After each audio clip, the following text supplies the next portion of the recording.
Good evening, everyone. Thank you for attending this critically important discussion. Tonight, we're here to have a conversation about architecture, but more importantly, the impact and contribution of minority architects and designers in an increasingly diverse world. I'm Brian Graham. I'm an architect and the project manager with LPA, but I also have the distinct honor of being the president of, the 2021-2022 president of DFW NOMA. But of course, I couldn't do this work alone, so I have to thank the great group of board members that I get to serve with. I'd like to take this time to thank our sustaining sponsors, LPA, Sherwin-Williams, and RSNH. Because of their generous contributions, we've been able to put on some great programs throughout the year, even during the pandemic. I also like to thank the Southern Dallas Progress Community Development Corporation, which made a significant contribution and sponsored this panel discussion. And lastly, I'd like to thank Corgan and their incredible media team for graciously hosting us this evening. If you don't know, aren't familiar with DFW NOMA or just NOMA in general, let me give you a little background context.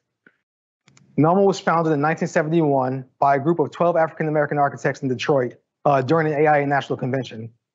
Even though some of them had just met for the first time, they recognized the need for an organization that was focused on the development and the advancement of minority architects. Currently, NOMA National has just crossed the 2,500 member mark for the first time. And just recently, DFW NOMA eclipsed the 50 member mark for the very first time.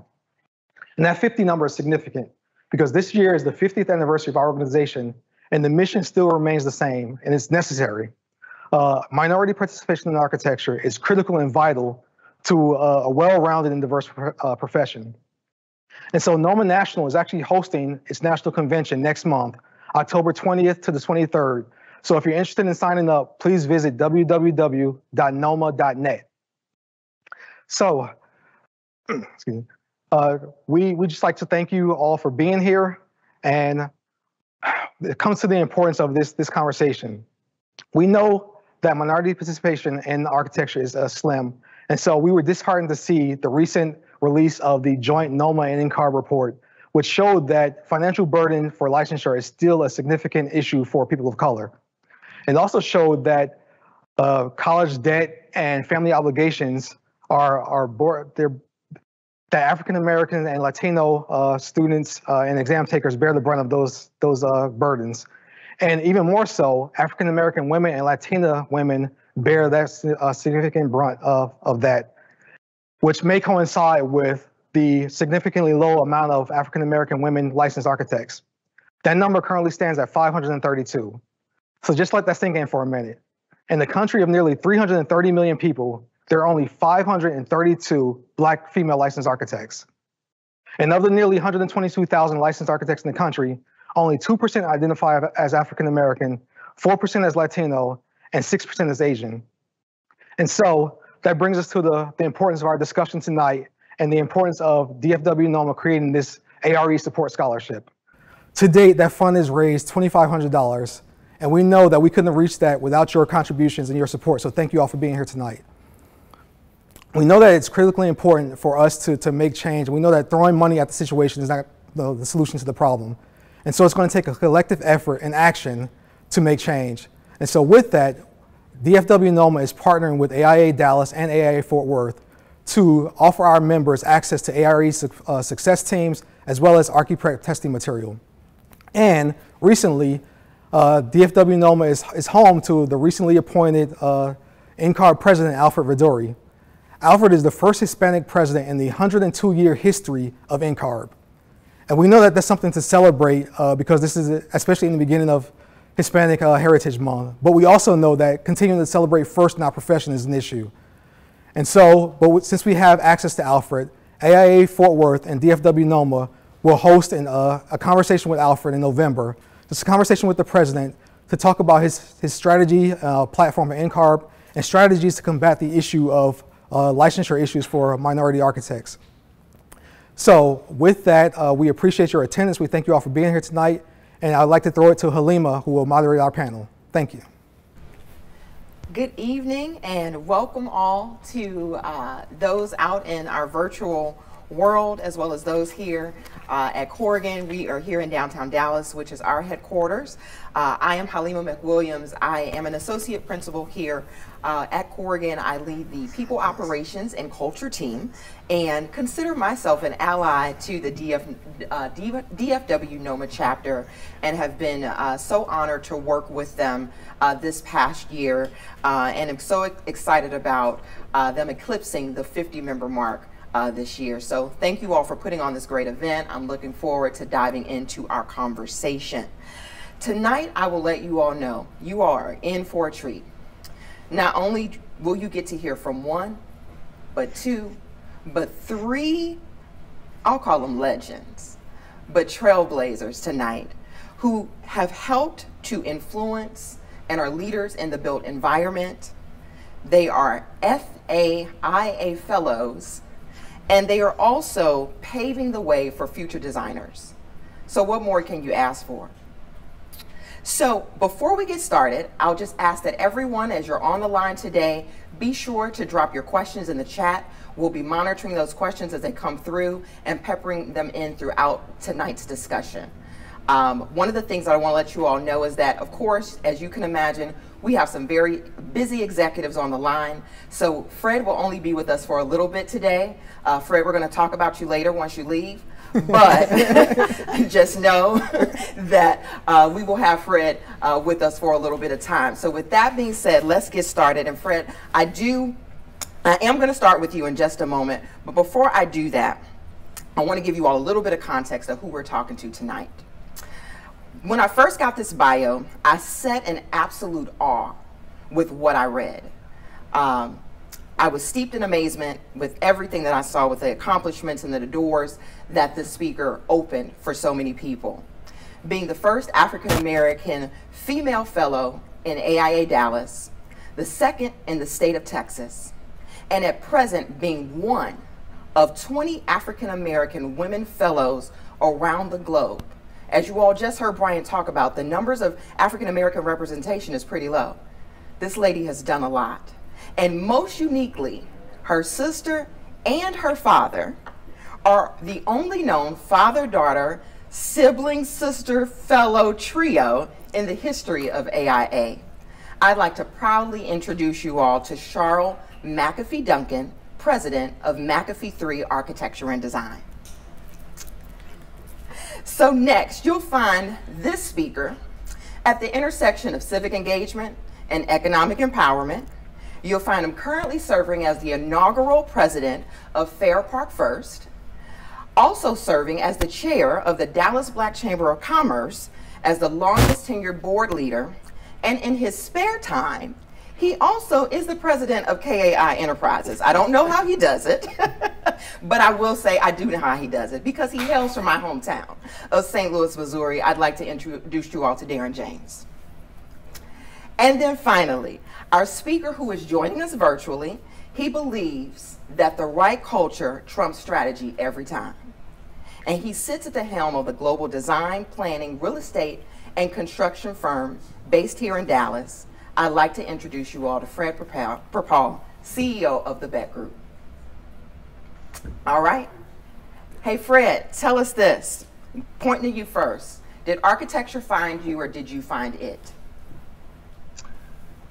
You know, it's hard for me to kind of think back to, you know, when I knew that I'd be an architect, but I always tell the story. You know, those of you that know me know that I'm pretty tall. I'm 6'7", and you know, one summer when I was 12, because I was such a big boy, my mom and dad sent me to work for my uncle, who was a brick mason.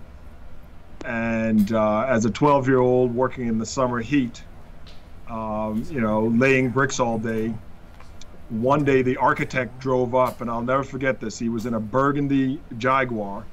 The air condition was cold. He was in a nice suit. He jumped out, looked around the job site, kind of instructed everyone on what should be getting done, got back in his car and drove off. At that moment, at 12 years old, I was like, oh, that's a much better job. And that's a job for me. So, you know, I like to think I'm one of the fortunate few, because my entire adult life and most of my academic life from middle school, I only and always wanted to be an architect. Wow. And so in that way, I feel very fortunate and very blessed to have had this calling early in my life. Yeah. And to intuitively understand that, you know, the people that design buildings and plan communities have a tremendous impact on our lives, and that architecture is powerful, not only in the creative sense, but certainly in the sense of people's lives. And so I would like to say architecture found me, and it found me early. Okay. And did you get the Jag? I've never had a Jaguar. I did get me some nice suits along the way. All right. That's winning too. I got you. All right, Cheryl, tell us about your journey. Well, my journey, basically, my father is an architect.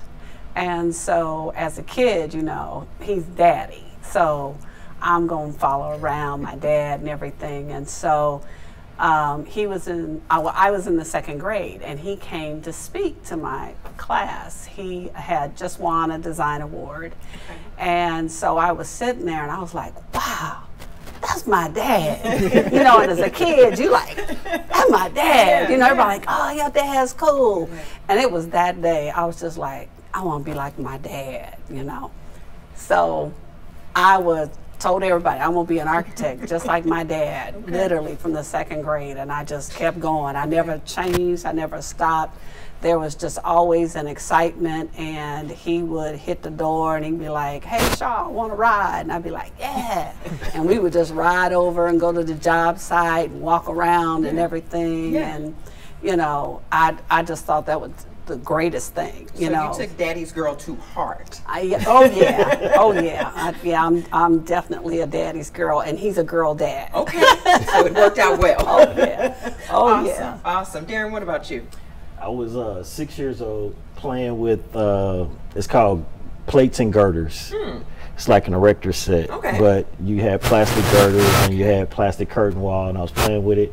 And I walked through, and my dad was like, what you doing? I said, I want to be a builder.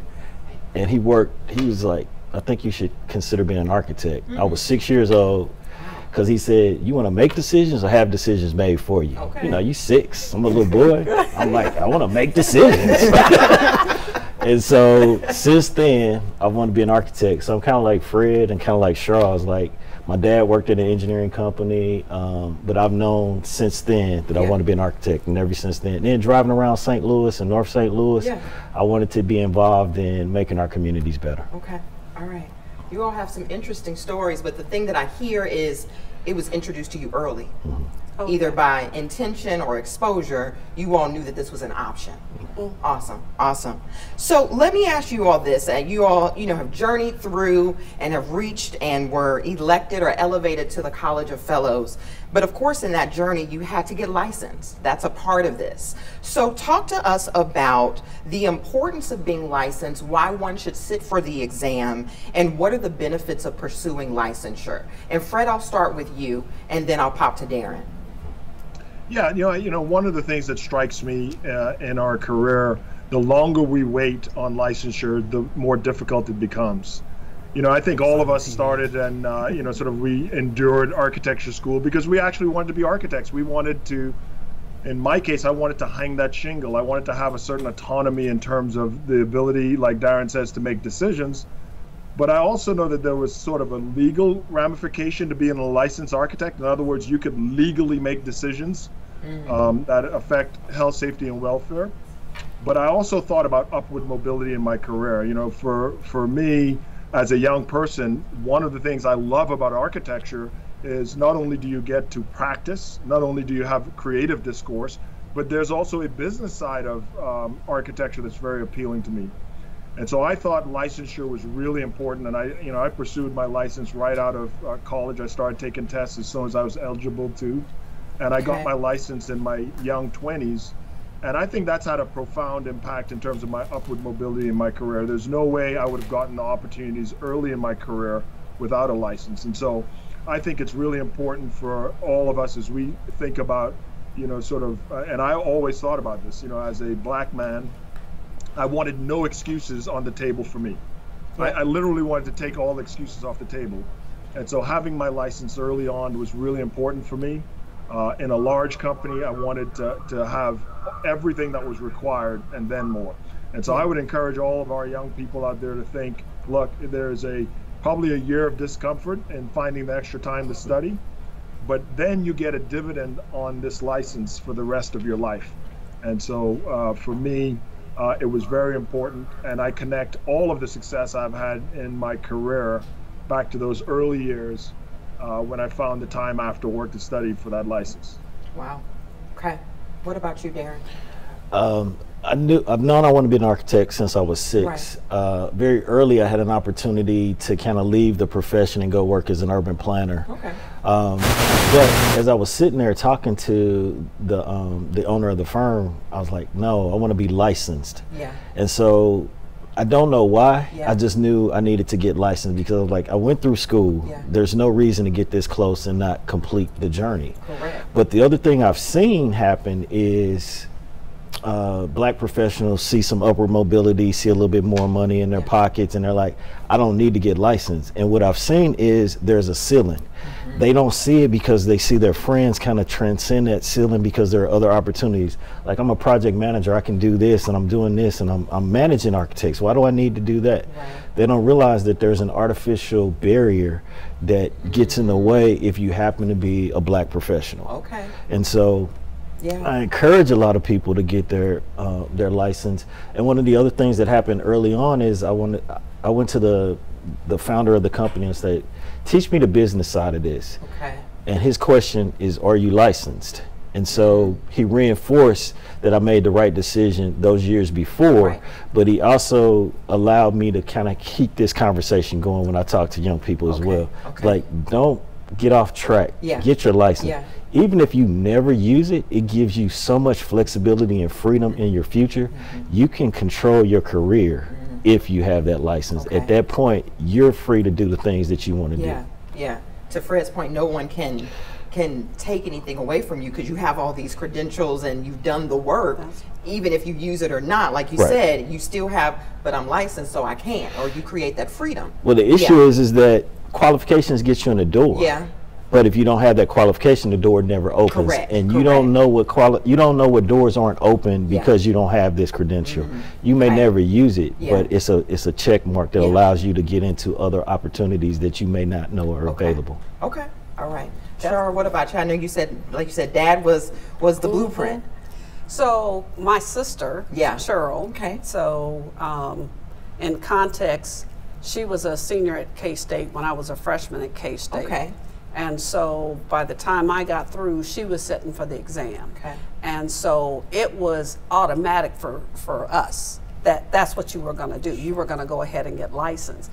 And I remember when I first got to Dallas, people were like, oh, you don't need one, you know, like what Darren was talking about.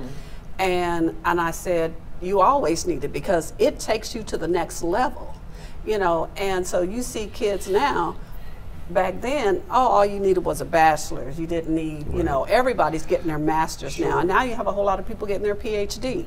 So why not get the license? Why not go ahead and become a licensed architect? Because legally, you can call yourself an architect.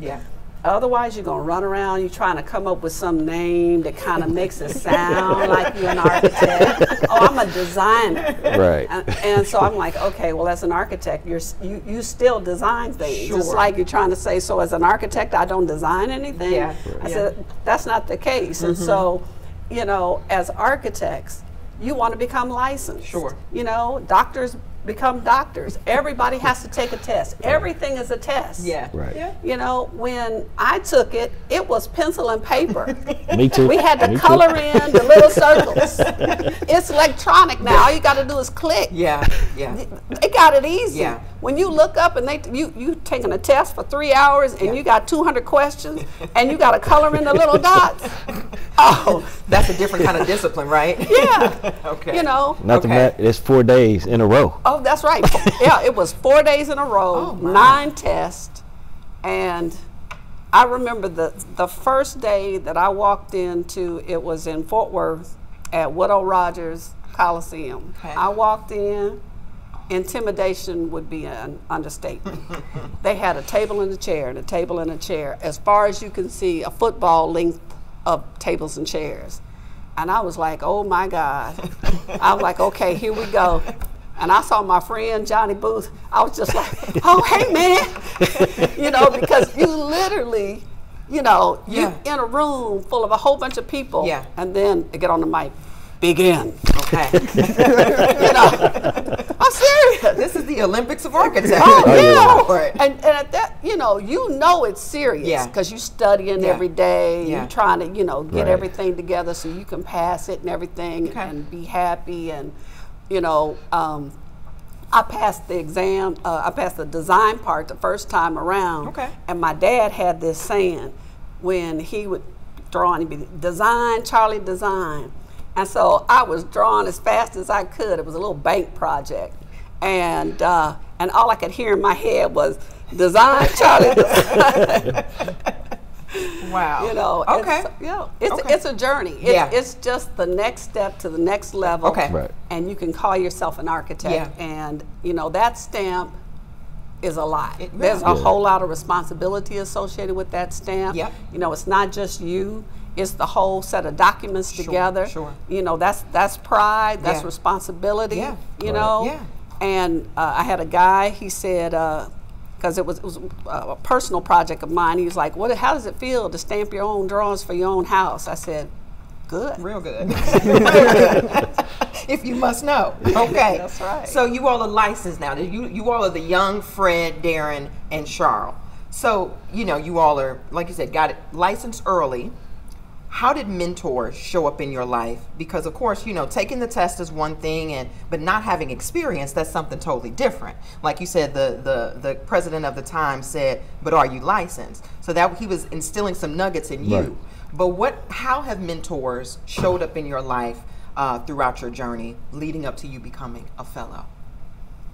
Wow. So, you talking to me I'm talking to you first. Okay. And then Fred, I'm gonna pop to you. So, of course, my dad and my sister, fellows, and you know, they were always telling me, "This is what you need to do. This is how you get it done."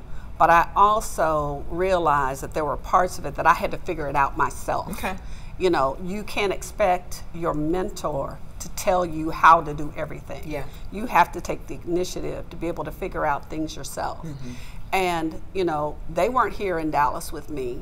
And so, you know, when I got my first job here, I was working for John Chase's office. I'd known John for forever. Okay. And I just got married. I got here, called Daryl Fitzgerald, and he was like, well, when you get settled, I said, I'm ready to work. When I get settled. Settled now, right? You know, I'm sitting at an apartment, twiddling my thumbs. I'm like, I'm ready to go to work. What do you mean when I get settled? Mm-hmm.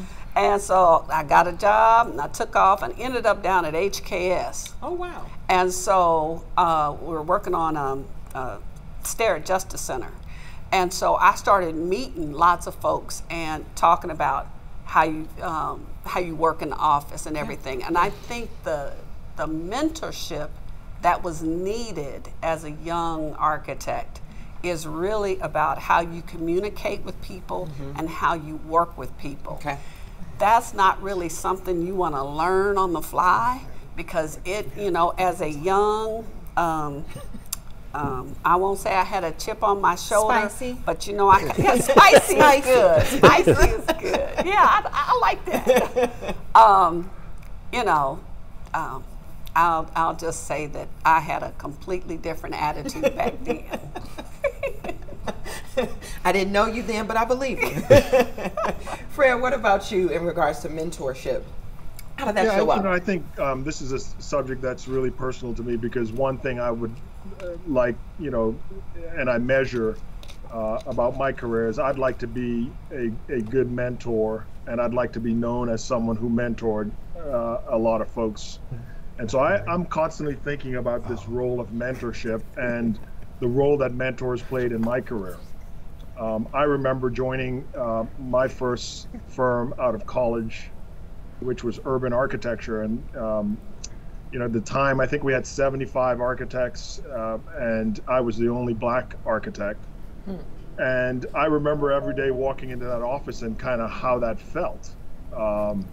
You know, to be in a firm where, you know, you're the only you know, black person, and really we had very few people of color. We had, you know, a few Asians and a few Hispanic architects, but generally it was a firm of white men. Okay. And, you know, one of the things I would say to young black people in their career, like, look, if we know the percentages are so low, it's going to take people who do not look like us and maybe don't come from our background. We've got to be open and willing to learn from those folks. I think another thing I think about in mentorship is, you know, it's not a formal thing. You've got to attract your mentors. You know, one of the things I measure is if someone gives me something to read or to think about or to do, how quickly do you do it? You know, you can say all you want, but speed is urgent. You know, so I was always trying to actually read things quickly, learn things quickly, and really inspire people to want to invest more in me. And frankly, those are the mentees I'm most drawn to. I'm drawn to people who are thirsty. Sure. I'm drawn to people who do things quick and who express a certain level of urgency. And so I think mentorship is so important. I remember distinctly being 26 years old, and my main mentor at Beck was a Cuban gentleman. Okay. And we were sitting having a drink one day after work, and he said, look, I know you love being a designer, but your real skill is with people.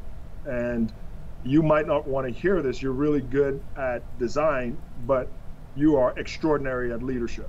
And I believe one day you're going to run this entire company. Wow. And I was 26 years old. How did you receive that?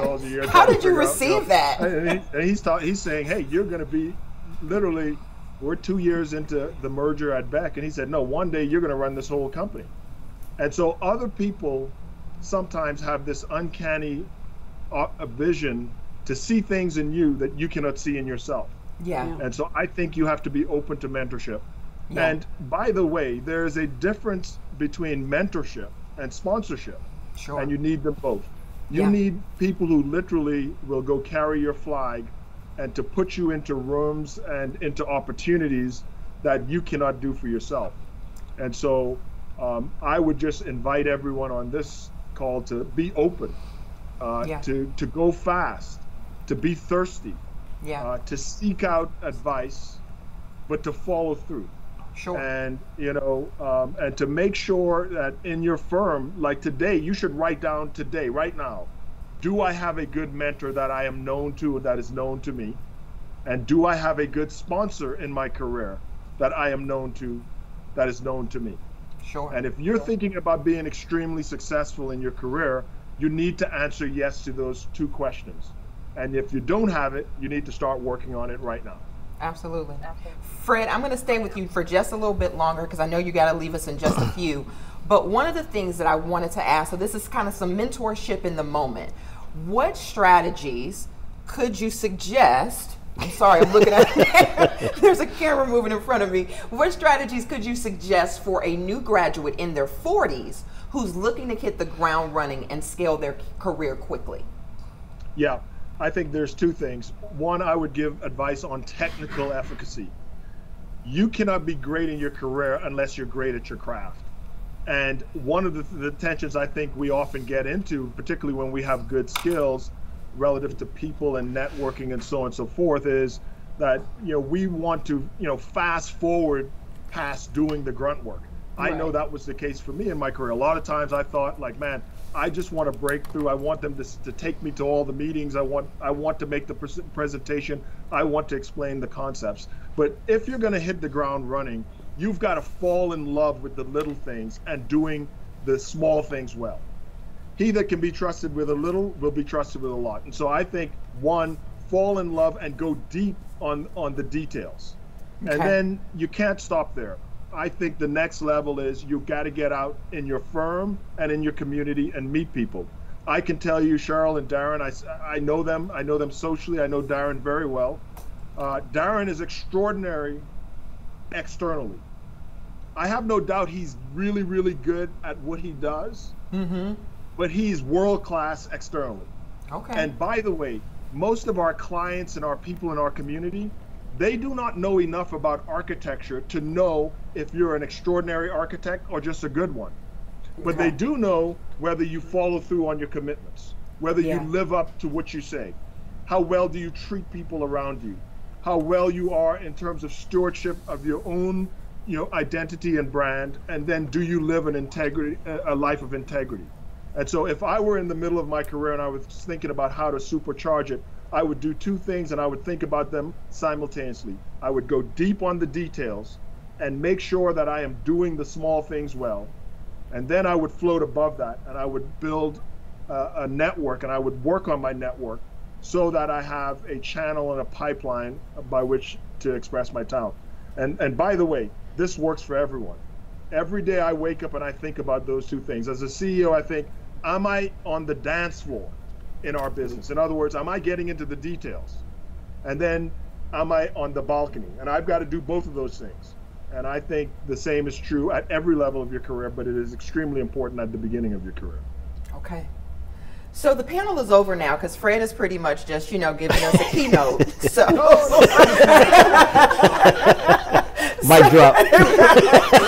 He's giving world-class compliments. I know, I'm like, I'm taking notes. For those that are out there, he charges for these things. So, this is an experience right now. I have to, in full disclosure, Darren's my frat brother too. So, we got to say, whenever we show up in these environments, we got to say nice things about each other. That's part exactly. So you're going to leave your sister out? Is that the way this works? Oh. That's right. Which is a great segue. And before Fred gets out of here, I really am glad that you all brought that up. One of the things that is, unknown, we know that the representation in architecture is minimal as it relates to African Americans. That number hasn't moved in a long time. However, what is also unknown is what is called the D9 organizations. And for those who are not familiar with D9, D9 stands for Divine Nine. And what that really means is these are Black Greek letter organizations that you have to seek membership to. I am a member, but I'm not these people's sisters. I'm in a different organization, but I love them all the same. But they are a part of organizations, and these Black Greek letter organizations have been around starting in 1906. Yes. As we proudly have a member here, and he could tell you a little bit more about that. But what I wanted to hear from you all is, with these Black Greek letter organizations, how have they been beneficial in regards to your journey in architecture, but also just as a Black professional in the corporate environment, be it large organizations or small organizations? Tell us what your organization is and how has it been beneficial in your journey. Fred, I'll start with you, and then we'll pop to you, Darren, and then we'll pop to you, Charles. Well, look, the first thing I think about it being an alpha, I pledged my second semester of my first year on campus. So I also knew I wanted to be an alpha right from the jump. And so for me, the entire time in architecture school, I was a brother of Alpha Phi Alpha and also an architecture student. I would say a couple things. One, being an architecture student got me out of a lot of pledging. And that was always good because I always had studios to go to and late nights, and the brothers always respected that. But I would say I've met a lot of brothers in the profession along the way. Darren will tell you one of our founding fathers was an architect. Yes. And it's actually pretty evident if you're an alpha, where there's a lot of references that are architectural.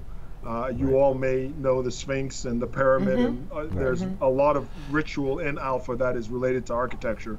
Wow. But I always enjoyed being a brother and studying architecture, because every day we learned about the fraternity, there were all these references to architecture. So for me, it's been extremely coherent.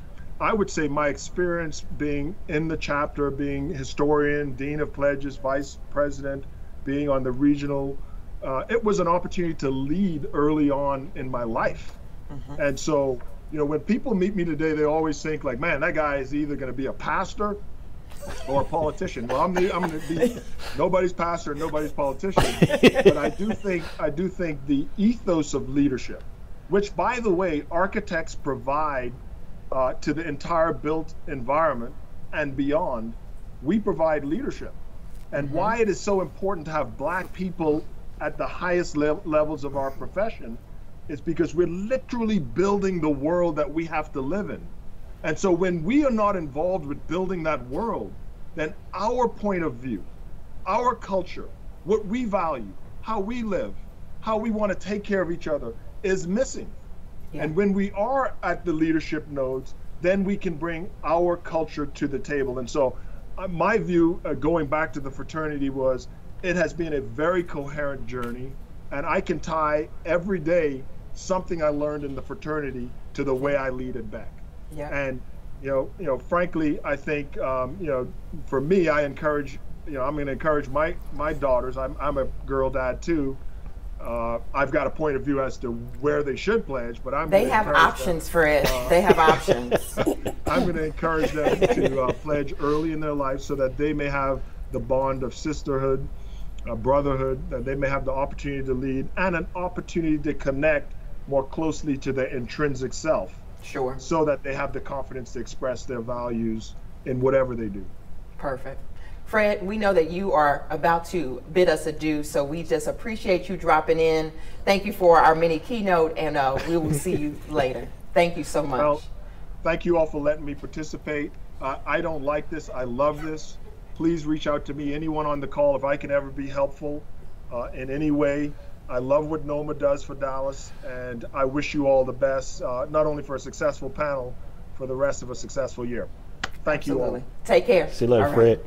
All right. So another member of Alpha Phi Alpha. Tell us about that. So I pledged second semester sophomore year, but I was treasurer, historian, chapter president, dean of pledges. So it teaches you communication skills. Sure. Architecture is about communication, but it's also about leadership. Yeah. But you got to think back to the start of civilization. Mm-hmm. First architects were Egyptians. Mm-hmm. That's in Africa. Yeah. Those are people of color. Mm-hmm. That's us. Mm-hmm. That's what we bring to the table. So it teaches you that appreciation for history, but what you can do for the community. Sure. Fast forward, I graduated. Okay. I'm gonna tell you how the network of Alpha works. Okay. So I'm working at Best Buy because you get a job, and then the economy goes bad, and then you don't have a job. Yeah. So I got laid off before I even started the job. But you got fired on your day off? I didn't even. Yeah, I like Craig. Right. But so I spent that whole second semester of my last year just kind of like I don't need to work. I don't need to worry about looking for a job. Okay. But I decided to go ahead and get married, and I'm working at Best Buy, and I'm selling stereo, and a gentleman comes in with his wife, and he's like, "What?" So we talk. Fast forward, and he's like, "What are you doing here?" I'm like, "I'm selling you a stereo." We're like, "No. What are you doing here?" And so I tell him the story about graduating in architecture from the University of Kansas. And he's like, "You know what? My architect's coming to my house tonight. I'm gonna buy this stereo because you talked to me, and you talked to me like I was a human and not no tech geek. And you set it up. I'm introduce you to my architect. And we'll see what we can do." So I go over, set up the stereo. In walks the architect. He ends up working out a deal where he paid half of my salary for that first year because the architect didn't have enough work. He's like, "Wow. I'm a developer. This is my architect. You're going to work on my 2 projects." Wow. He was an alpha. Wow. We found that out in the course of the conversation at Best Buy, but that's the network of Alpha, and that's the network of the Divine Nine. Sure. You have a network that's going to look out for you no matter where you go, but it also intrinsically teaches you to give back to your community. Service. It's not about the parties. Those are fun. Those are fun. So, no, wait. Okay. Yeah. Yeah. Those are fun. Yep. Fond memories. Yep. Fond memories. Yep. But the reality is that it's first and foremost an organization that gives you a network of people that you can lean on no matter what you're going through. Absolutely. And so Cheryl talked about Johnny Booth. Johnny Booth was an alpha. Okay. All right. So yeah, those networks run deep. Yeah. Cheryl, tell us about Alpha Kappa Alpha Sorority Incorporated.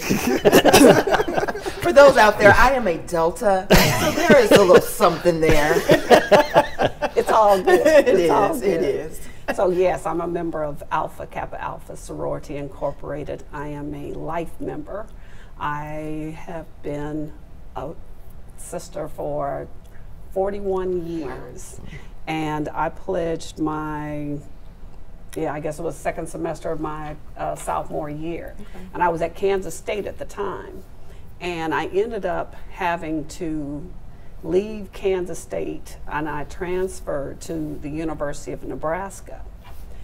And when I got there, they had one sorority. And when I talked to the lady at the Panhellenic Council, she said, well, we researched all of the sororities and we found this particular sorority. And so all the black women on campus could pledge this one sorority. Now, I'm a young neophyte, and I said, your research was flawed. And at that point, I was on the path to have Alpha Kappa Alpha chapter at the University of Nebraska. Now, what I didn't know was that in 1924, the Kappas were there. I don't know whether the Alphas were there or not, but the AKs were there, and I think there were 4 of them that were there. Okay. Eta chapter had been there forever. My dad went to the University of Nebraska, and he actually was a part of or reactivated Eta chapter, but he became a Kappa through the Wichita Alumni chapter. Anyway, for Alpha Kappa Alpha, it is a lifelong commitment. It is all about service, and it is all about sisterhood. Sure. And those 3 things, lifelong commitment, sisterhood, and service, continue to perpetuate, the sorority since 1908. And so for me, what I've benefited from is this collection of women that I call my sisters, because that's what they are.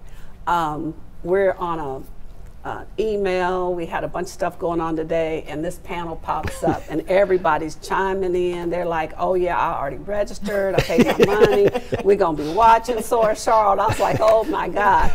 But it's that level of comfort that you just know everything is gonna be okay. Absolutely. I have a very dear friend. I got to the University of Texas, and I didn't know anybody when I got there for my master's, and I was walking across campus, and I met her, and she said to me, and I saw she had on an AK necklace, and I said, oh, hello, Sora, and we introduced ourselves. That was Barbara Dugas. Okay. And her boyfriend, who's her husband at the time, was Don Patterson. Okay. And so my boyfriend, Kenneth Duncan, was coming down to visit. And so she said, Don plays the bass. I said, well, Kenneth plays the bass too. So we end up down at this club. He's playing with Kirk Whalum. Oh, wow. And we're on the front row, and I'm just amazed because he's circle breathing and everything, and Kenneth is just like, wow, watch that, And it's, you meet someone and it just explodes from there. And everywhere I go, I meet a soror, and it just continues to explode everywhere I go. And my sorors have always lifted me up. They have, when I got my fellowship, just everything. And I feel that love constantly. The past national president of NOMA is an Alpha Kappa Alpha woman. And of course, our vice president, Kamala Harris. That's right. That's right. My mother is a 50-year Alpha Kappa Alpha woman. She's a golden soror. She just celebrated that this year. I feel very alone right now. No, you're in D9. You're in D9. It's okay. It's all good. But a good thing is at KU, most of the black students are now Alphas. Really? Yes. Wow. I'm really impressed and excited about the fact that most of the people that are coming behind me are now Alphas and architects. Yes. One of you all sings. Right. You all party hard, you stay up late, but That's of all, why we graduate. That's right. We get it.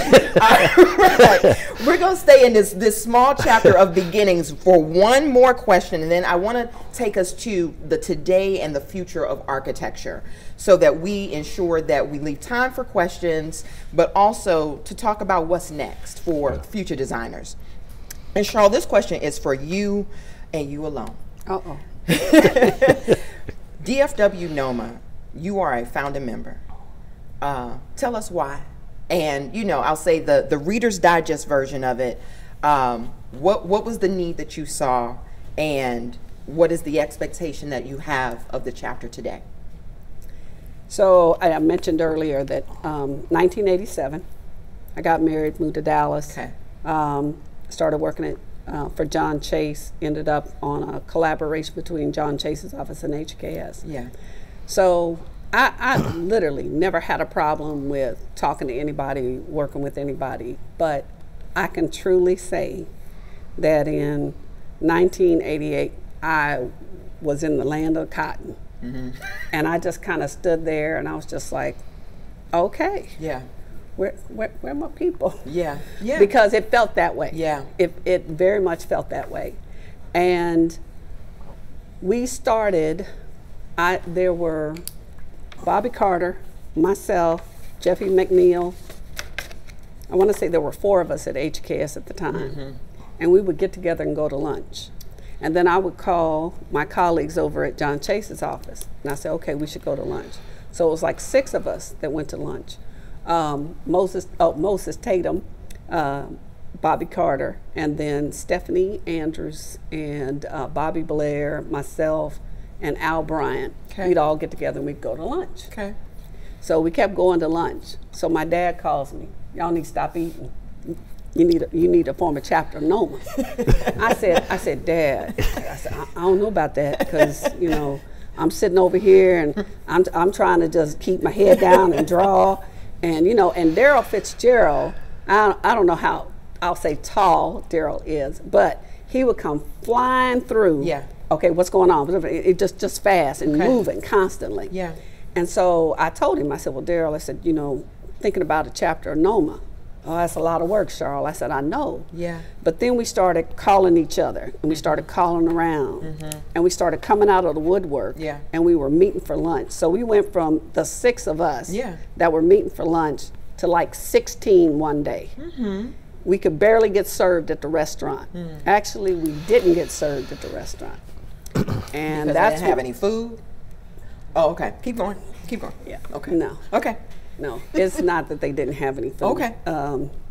They just didn't want to serve us. Got it. We were down in the West End. Oh, no. And so we knew that we needed to do something different. Okay. Something needed to happen. And at that time, AIA, I won't say it was ignoring, it just wasn't happening. Sure. We just didn't feel a part of AIA. Okay. And so for DFW NOMA, and Al Bryant was our first president.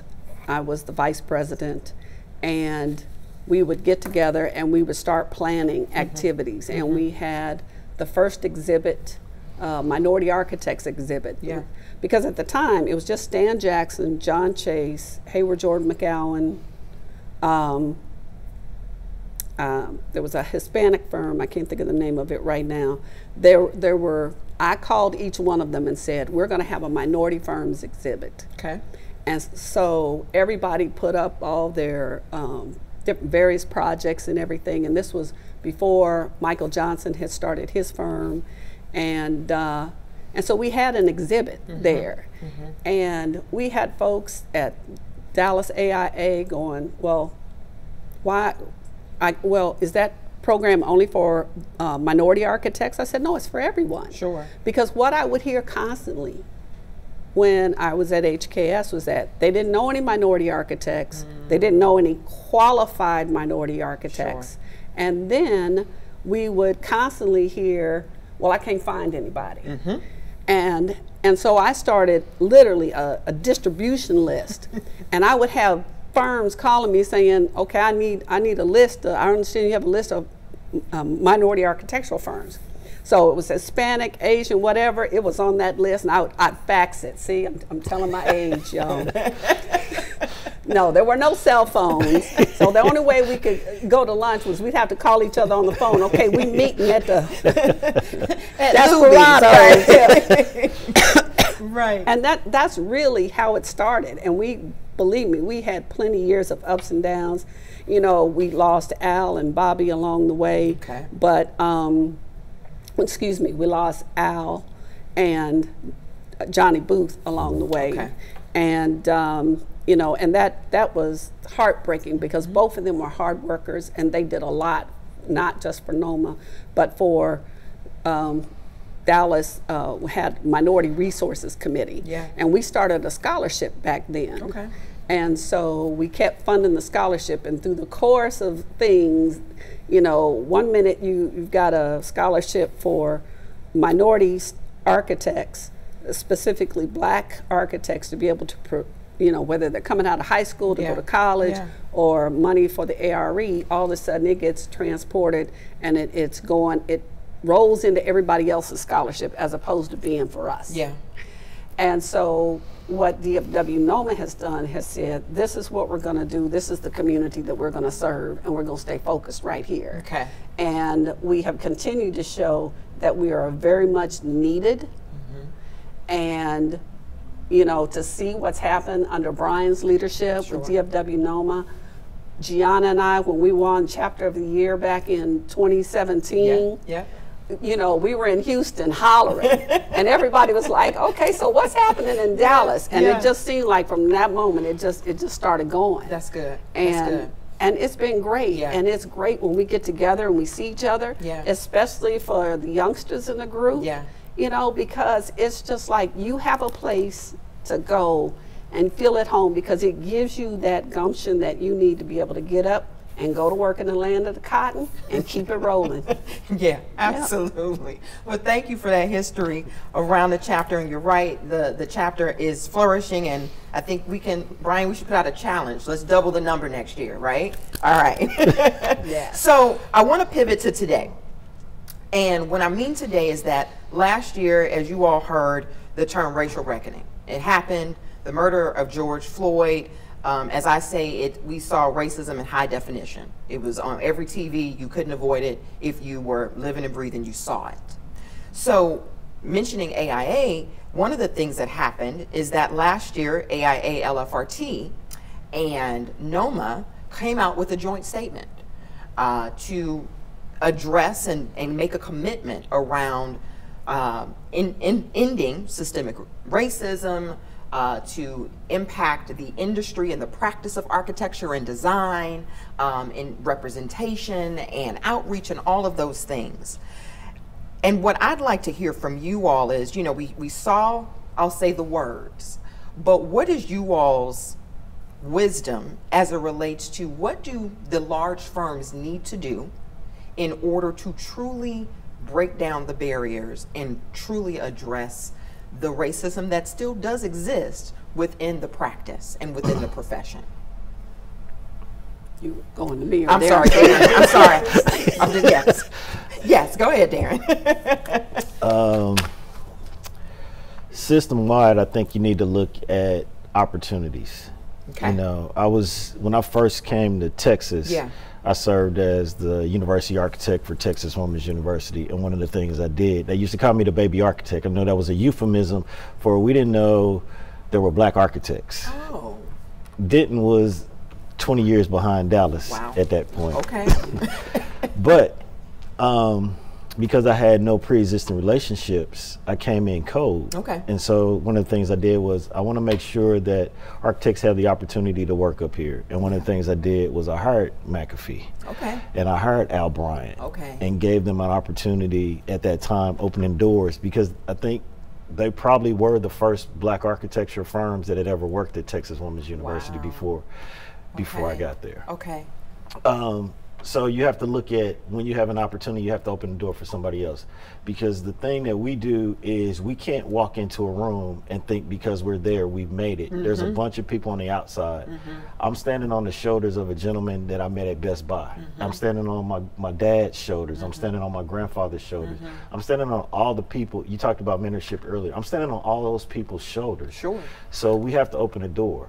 So I'm saying we have to look inwardly first and look in the mirror second. Yeah. But I don't think I need that anymore. But you have to, one of the things Fred said is you have to be open to conversations and advice from people that don't necessarily look like you. Sure. Because they can learn just as much from you as you can learn from them. And to break this, it's an old boys club, and it's an elitist club. And a lot of what we've dealt with is they never thought we were good enough or had the same credentials. And so that goes back to the conversation about making sure you get your registration, because if you don't get your registration, they can always use that to keep you out of the room. Sure. Once you can get in the room, there's a bunch of things you can do. It doesn't matter where you started. Yeah. It's how you manage once you get into the room. Yeah. The big firms are gonna be the big firms, and it's interesting because they tend. It's funny. Cheryl and I have talked about this because we've gone after projects, and we have to work exceptionally hard to get the work that we get. Some of these larger firms walk in because they have a brand, and it's interesting. They tend to lean on that brand when they get a tough question. And I was sitting back amazed that they weren't able to address a question. And they, I call it, they tried to big boy somebody and they got big boyed back. So I think there's a change, because you're right. It was racism in high definition. Sure. But I think we have a little bit of responsibility on ourselves to make sure that we put ourselves in position to move forward. It goes back to, you said he gave a keynote, but he dropped a lot of great nuggets. Sure, absolutely. People like to race and accelerate. Yeah. But if you skip a step, that's another way that they can keep you back. And so you have to hold them accountable. Yeah. You have to hold the big firms accountable, but it's not just the big firms. Yeah. You have to hold the clients accountable. Okay. Because the clients are the ones that are dictating what happens and who comes on it. So you have to have clients that are sensitive. And when we talk about the network and getting out into the network, you have to have people on the outside advocating for diverse workforces.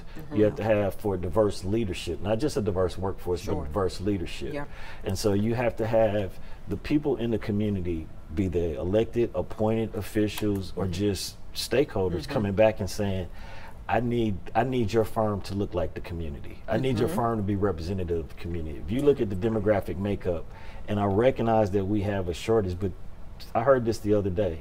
The reason there's a shortage or a lack of numbers is because the opportunities weren't there, or it was so difficult to achieve or get over that obstacle that we self-select and go somewhere else.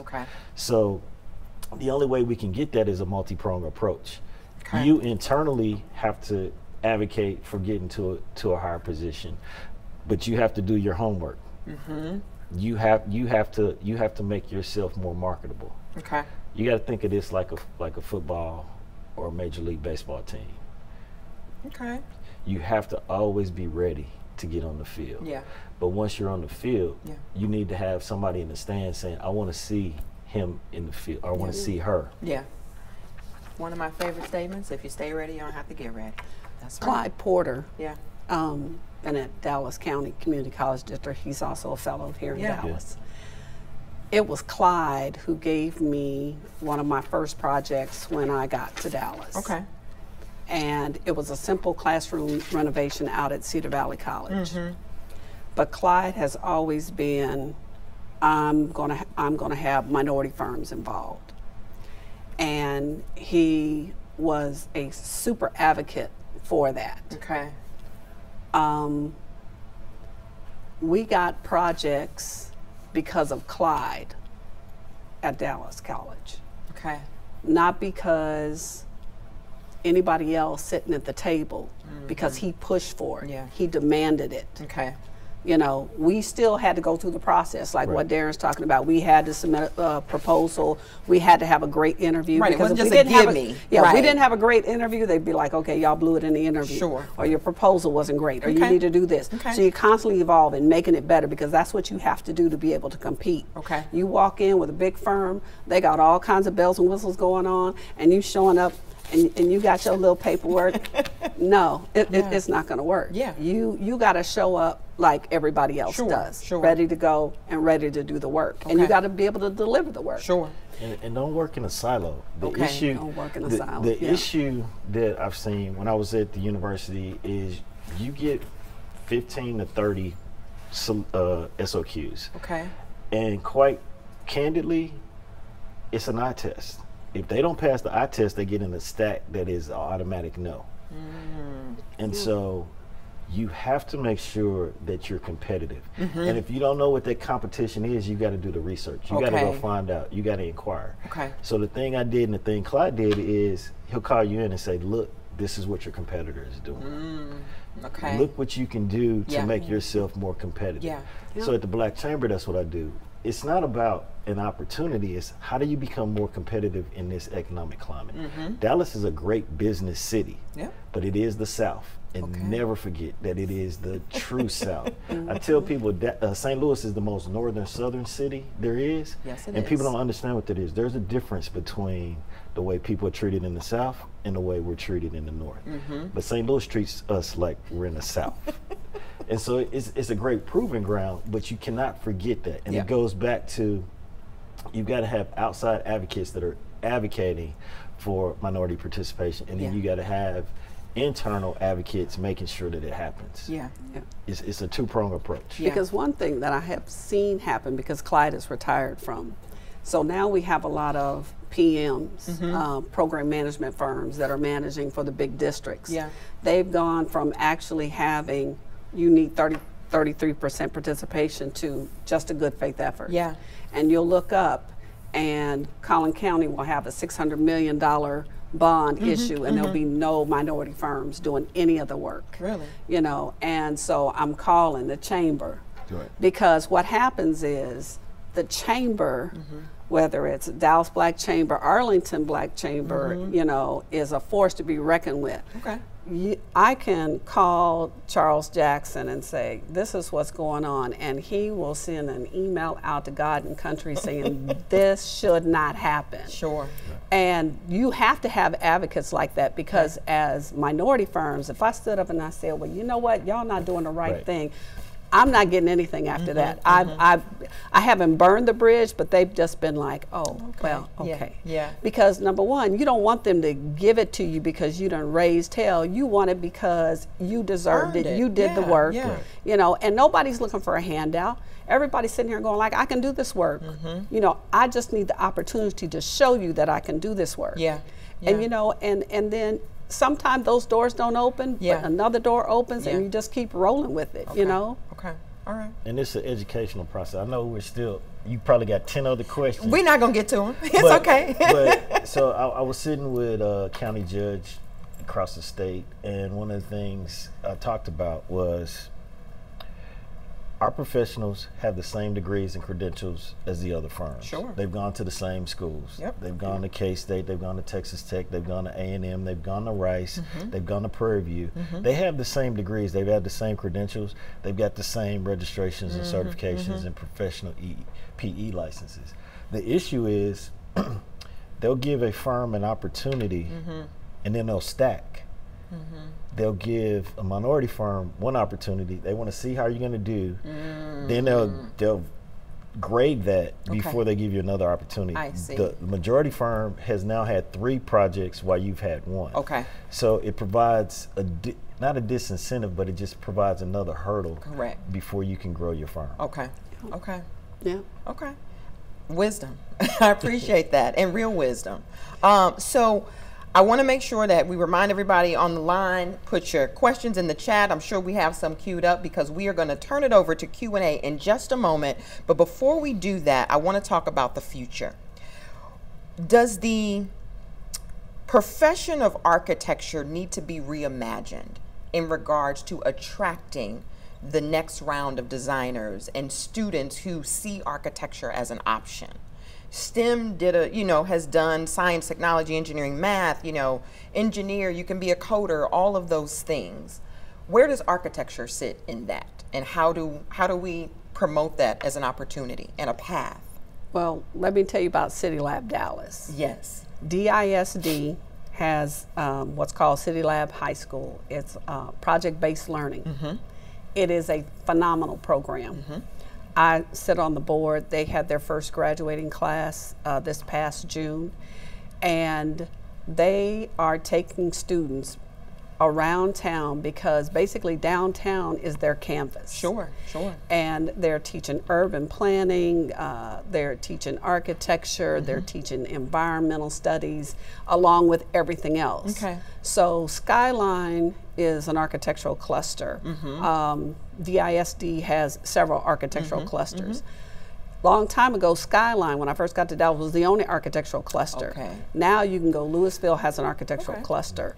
There's several other school districts. Richardson has an architectural cluster. Okay. And so what's happened is they're trying to get students at an early age see the advantage of what architecture can do. Sure. See how the environment affects you.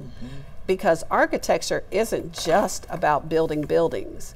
You know, when you get into the profession, you can be a business owner, you can be a photographer, you can be a person who markets, you can be someone who talks to people like what Fred was talking about, you can draw like crazy, you can be a graphics person. There are so many opportunities within the profession that long time ago, you know, they had the image of the Norman Rockwell architect with the drawings under his arm, and I've never seen that guy. I don't know who he is, you know, he never looked like any architect I ever saw. So, you know, but these kids at City Lab, there's a summit that's coming up in November. At Fair Park? At Fair Park, yeah. And Darren will be there. Corgan will be there. And Darren is going to give this great speech about Fair Park and everything. They're designing an app. Yes. Right. Yep. Okay, so a long time ago, if they'd have said, okay, here's your project, you're going to design an app, we would have been like, oh, what? But these kids were like, oh, okay. No problem. Right. No problem. Yeah. Every project they get, no problem. And it's not necessarily the traditional path. It's broad. Got you. And so I think because architecture has always been a multitask, I think it will continue to be. Okay. What it has to evolve is that architecture needs to look like us. Sure. It needs to be way more diversified. Yeah. And what happens at City Lab is that these kids are African American, they're Hispanic, there's white, there's Asian, and it's a diverse group of like minds that come together and they're talking about different things. And architecture has to be the same way. So when we sit down and have conversations, we don't need to be sitting down and have a conversation with just us. We need to be having a conversation with everybody else, because then you get different ideas, and that's how architecture evolves. And it's just not this path. It's not the Norman Rockwell painting, you know, and you know, it's always been. It's always been imagination. I think a lot of it goes back to the three of us got exposed early. But because there's a lack of breadth, there's not a lot of exposure at those younger ages. And then it also goes back to the young professionals that actually graduate that decide not to get licensure, because they deviate by 8 or 9. They're like, man, that looks hard. But it's not. It's creative, it's exciting, it's dynamic. You know, every day I get up, there's something different that I do. It may be planned or may be unplanned, but it's all related to the profession of architecture. I'm a business owner. Charles is a business owner. Fred's a business owner. We didn't know that going into school. We may have thought or had a germ of idea, but we weren't thinking that. But you can do whatever you want to do with a degree in architecture. I think a lot of it goes back to, we need to figure out how do we expose younger students and then make sure that we keep them on the path so that they don't get lost. Because I've got cousins that are like, I want to be an architect. I've always wanted to be an architect. How many times have you gone somewhere to your stylist, to your barber, like, hey, I was thinking about being an architect, but I didn't. And like, well, why didn't you? Because I thought the math. It's like, can you add? Can you subtract? You got to count money, don't you? And so I think what they do is they step back and they think of this inaccessible profession that's not open to them. And so we need to figure out a way to make sure that we're getting into the grade schools. By the time they get to middle school, they're not baked, but they know what they don't like. All right. Because NOMA sponsored Project Pipeline. You know, we've also done hip hop architecture. I get lots of students that call and I tell them, get online, find an architecture camp, you know. Yeah. And so a friend of mine, her daughter actually started LSU in the fall in architecture school. Okay. And Reagan went to several different architecture camps. Okay. You know, and I told her that, yeah, she did an internship at KI. 2 years in a row. Yeah. Okay, nice. There's that network working again. That's right. Absolutely. That's right. Absolutely. And so, you know, when you start to find out, you know, young lady that works in my office, Sierra Hackman, her mom and I, you know, sit next to each other in choir at church, and she says, Sierra wants to be an architect. I said, that's great. I started talking to Sierra. Right. She went to WashU. She called me one night. She said, Ms. Sharon, I just don't think I can do this. I said that their objective is to make you quit. This is what you want to do. Remember the passion that brought you here, because that will sustain you. Yeah. I said, because that's what they want to do. Yeah. They want to discourage you. And she was in St. Louis. Right. Yeah. They want to discourage you. You know, she's out there protesting, you know. I love it from afar. You know, she's ready to go down there, you know, for Michael Brown. She's ready to go protest, and her professors are looking at her. And I told her, I said, I'm going to tell you, just like they told me at Nebraska, you need to leave that alone. It was subtle, but it was direct. And then all of a sudden you get your grades and you're like, oh, so it's like that. And that's when you know. I said, they'll hurt you. Because that'll hurt you getting into grad school. So they'll hurt you. They'll try to keep you from doing what it is you want to do. But you got to stay the course.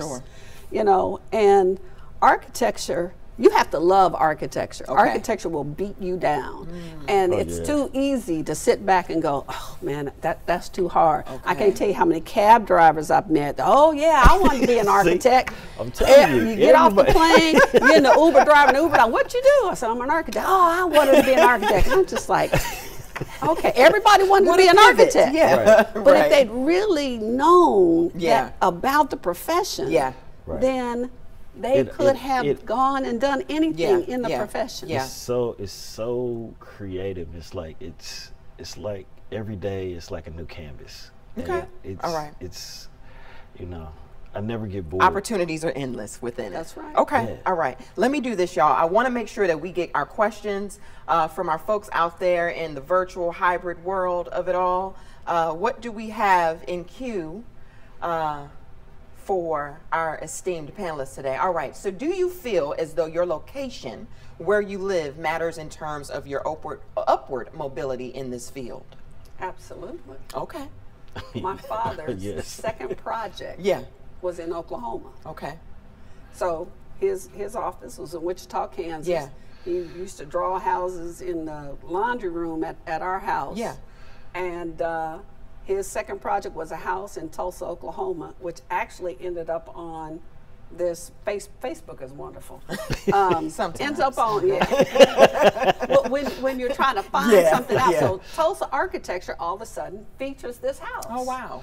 I said, that house was designed by my dad. Wow. And they're talking about the architecture and everything and everything. I'm like, wow, look at that, you know. But that was his second job, because basically in Wichita, they were literally trying to pigeonhole him to just doing one thing. Yeah. And his second job was in Oklahoma, and from there he just kept going. Okay. You know, and he kept flying all over the country. Okay. So you say yes. Darren, what about you? Yes. Okay. Definitely. Okay. All right. That's why I'm in Dallas. Like, I'm out of St. Louis. We still have an office in St. Louis. Absolutely. It's still a good place to visit, I promise. What else? Okay. Is it important today for a young professional starting out his or her career in the design profession to work for a minority-owned firm? Let me start. I've been blessed and fortunate. The first firm I worked for was a small black firm. Okay. Next firm I worked for was a larger black firm. Okay. The only non-black firm I worked for was when I worked at Texas Women's University. So it's been beneficial to my career, but I can see other pathways. The one thing that happens either a small or minority firm is that you get the opportunity to do things that you don't get to do in a larger firm. Okay. Because they're going to pigeonhole you into doing certain details, or, you know, back when I came out of school, it was like, you're going to do stair details, you're going to do restroom details, or door details. And you'll do that for a year until you get proficient. You don't do that at smaller firms and minority firms because, one, there's only 2 or 3 firms that have mass and scale that are 100 people or so. Sure. We happen to be one of them, so I'm happy about that. But we weren't always there. Yeah, yeah. And so I tell people, today you come in, the title on your hat says this. In another hour, you got to switch that, and it's going to be something else. Yeah. Like, you're going to get to go out and do things. Okay. So there are pros and cons for both. Okay. Okay. Definitely. Okay. You know, one of my former employees is shaking her head over there. Because, you know, one day I'd be saying, I need you to draw this. Yeah. And the next day I'm like, okay, I got this proposal and I need help on this. Yeah. Because obviously one thing we found out early on is, heck, we can't do it all ourselves. Right. So you start giving stuff. Yeah. And you might have somebody come, well, you know, I just want to draw. Here? Okay. Well, I guess I can find something. But this right here fixing to go out in the next hour. and we need to get the words down. Right. You know, and in an hour you could change it. So, oh, you didn't finish that drawing while you was writing that thing? Right. And they look at you and they just go. And you know, I've been blessed. Okay. I've had some youngsters that have come in my office. Yeah. And they just make me proud every time I see them. And I just look at what they're doing. Okay. And it's just phenomenal. Good. You know, and I love to hear what they're doing, how to get it done. Yeah. You know, I'm on them about get that license. Yeah. You know, and one of them, she called me, she got married recently. She said, I'm studying. She said, I'm going to pass it. And I said, just stick with it. Yeah, yeah. No, it's not a race to the finish line. Right. Just get it done. Yeah, Right. Yeah. You know, they don't care how you got to the finish line. Just get it done. Yeah, absolutely. Yeah. It was interesting. I mean, Yeah, go ahead. I hired an intern from UT. Actually went to interview him in Austin. Okay. Hired him in the School of Architecture. Okay. He came to work for me. That first year, he was at a school project going to client meetings. Wow. He was actually drawing. He was actually doing stuff. He said, I learned much more than any of my classmates did. They were playing solitaire, they were doing this. He said, I actually learned how to do what I need to do to become an architect. Wow. And his brother was an architect, or Okay. still an architect. Okay. So you get that in firms that, one, care about mentoring and nurturing young people, Sure. but you also get that in minority firms. Okay. Our next question, though firms are interested in being more equitable and inclusive, it is rarely a priority for leadership. What advice can you all give to change this within within firms? What is it that they need to do? We had a panel discussion back in, I think it was July of last year. Okay. And we had several people actually call me and ask me because right now, even though with all of the Black Lives Matter, Me Too movement, you still have people say, you know, we're tired of hearing about this diversity and inclusion thing. And I was like, what? I was on a call and I was like, you know what? I said, just the fact that you say that means you just don't get it. Sure. I said, so for firms to be able to expand, they need to look beyond. You know, there was a time when, you know, you would rarely see a Black president. Yeah. And I'm telling you, when I had a friend of mine call me and she said, Cheryl, do you know Fred Propal? I was like, I don't know Fred. She says, the Black guy, and he's president of Beck. I was like, what? I was like, no. I got on the website. I said, Beck got a Black president? I started calling folks. I was like, hey, y'all know Fred? Call a friend, tell a friend. Right. Because I'm sitting, and then all of a sudden I saw Fred at TSA, and I was like, wow, and I'm hearing the story and everything. I'm like, damn. I was like, man, tell that story. Right.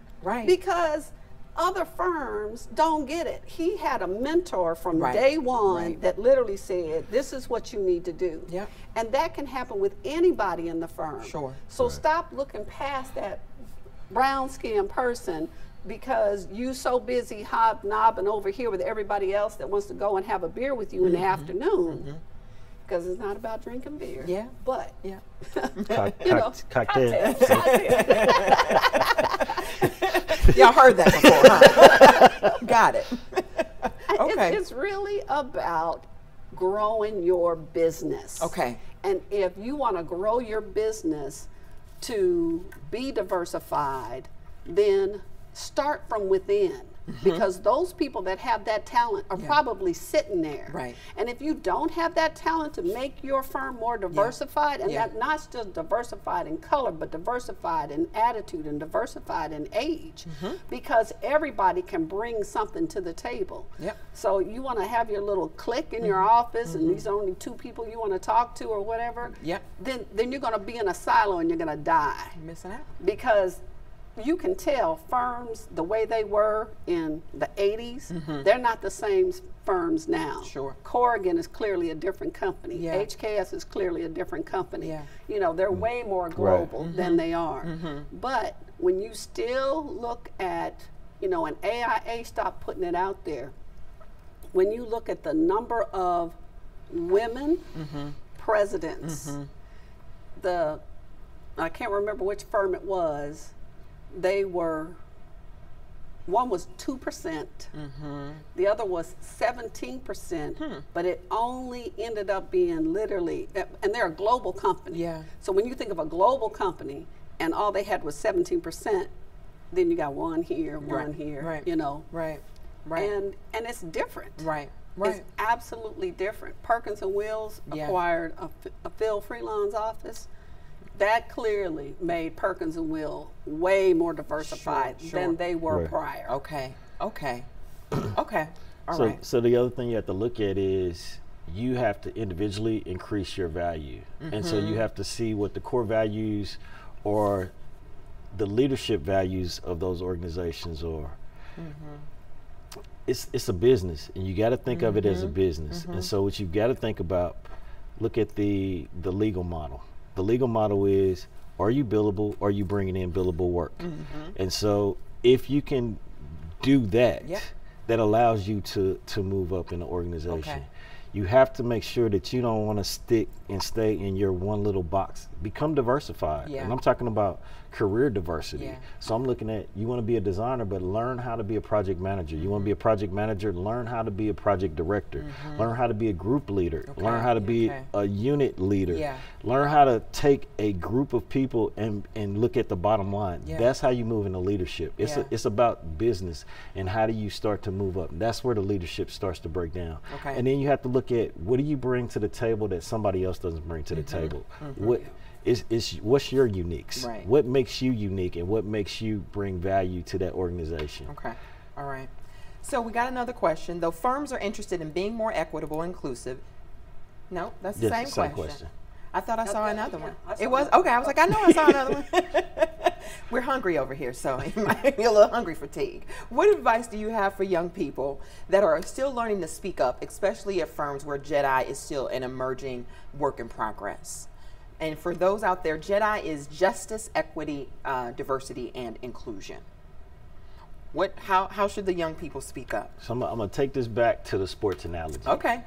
Sports stars have more cachet and the ability to speak louder than somebody that's just a bench warmer. Sure. So I know you may be young, but you do bring value. They obviously hired you for a reason, and so there's value, inherent value in what you bring to the table. You have to make yourself more valuable as you speak to social initiatives. Because you don't want to get frozen out of an opportunity if the firm is not quite there yet.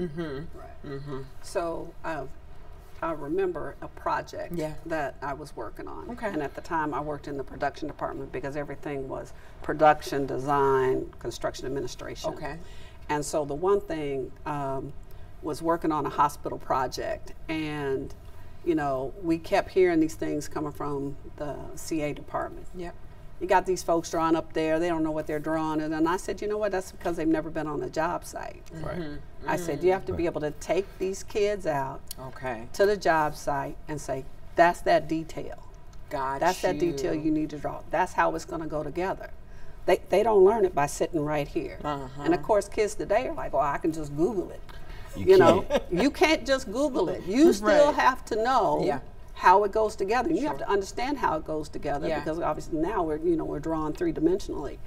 But what I did was I got up and I mentioned to my project manager, I said, you know, keep hearing this. I said, but construction administration is it. So at the time, the gentleman who was over the production department came over to my desk. He said, "You don't leave till I tell you to leave." So I looked at him, I was like, okay. But I had already worked on this hospital project, and my project architect had flown to Charlotte, North Carolina. And she called back and she said, "I want Cheryl to go to the CA department, and I want Cheryl to do whatever comes up, want her down there." So next thing I knew, the VP, John Hutchins, comes down and he says, "Pack your bags, Cheryl, you're going to CA." Wow. Now, I'd only been at HKS like 3 years. Okay. So they then brought the card out. I'm like, oh, and all the guys are looking. Where's she going? She going to the CA department. And so, but see, the CA department was classified as the old gray hair guys club. Oh. And my dad was like, "Why are you going to CA? Okay. Why didn't they put you in the design department?" I said, "Dad, Dad, I want to be able to walk out on my job site just like I did as a kid. That's my passion. Put my boots on and roll." Yeah. Right. And so he said, okay, I know, I got you. I said, "I'm good." Yeah. But it was great because all of a sudden I had this exposure. Yeah. You know, this is a major hospital being built in Charlotte, North Carolina. I'm talking to my architect on the phone. She said, "Hey, Charlotte, I need this." And of course, we're doing everything by hand then. You know, I'm checking shop drawings and submittals, and my learning experience is evolving because, you know, this is probably the biggest project I'd ever worked on. Okay. And so what happened was I said something. I said, "I need this. I want to be able to do this. I want to be able to understand what it is I'm doing." And that person made that happen for me, and I was able to do that. Okay. I would suggest that you have to take charge of your career, and you have to. So I know we're talking about Jedi, but the ability is you have to provide value to the organization and what their business is, because they want to make sure that you're moving the needle on what their bottom line is. Yeah. But the first project architect I worked on, he said, "Come on, let's walk up," because you know that first job, about 3 o'clock, you're like, "Man, I'm still in my office.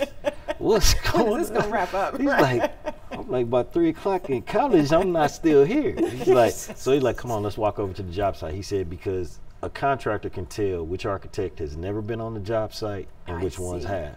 He said, because the way you draw that line with that plastic lid on Mylar doesn't go in the field like that. And so he said, "Go over here and talk to the contractor and just spend some time with them." But that's the same thing. If you want to learn how to do certain things, the reason I moved into business development is because I said, "Teach me the business side of this." Right. Yeah. And the reason I moved into, before that, project management is because I want to learn how to manage a project. Okay.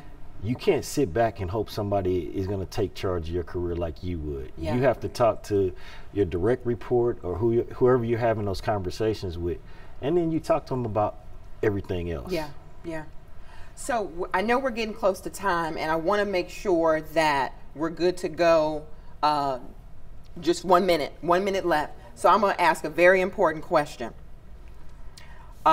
before we leave. Sugar or salt and pepper in your grits? Sugar. Oh, God. What about you? I don't eat grits, but my dad eats, and he puts salt and pepper in it. All right. Everybody, thank you all so much. We weren't able to get to all the questions from the panelists, but we will send out questions and possibly responses after this. There will be a video that you all can access after this event. We are so thankful for you all's wisdom, for Fred joining us. DFW NOMA, this was a great opportunity to hear from the trailblazers, not only in the DFW market, but who have truly impacted the built environment. And so we thank you all for joining us this evening. To everyone else, have a good evening and good night.